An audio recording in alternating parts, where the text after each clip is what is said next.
Hey guys, hi. Welcome back to our channel. I am Tanya. তো বন্ধুরা, তোমরা সবাই জানো যে আমরা যাচ্ছি জিয়াগঞ্জ মুর্শিদাবাদ টু অরুণাচল রাইডে। অ্যারাউন্ড 6:30 নাগাদ আমরা কিন্তু ফারাক্কা ব্যারেজটা ক্রস করে ফেলেছিলাম।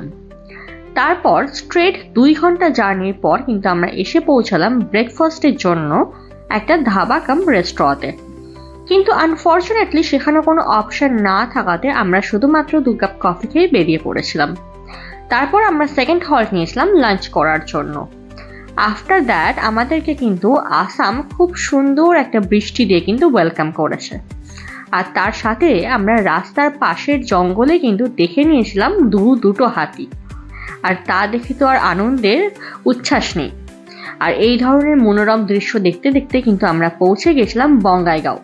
আর বঙ্গাইগাঁওতেই ছিল আমাদের first halt, that is 637 kilometre.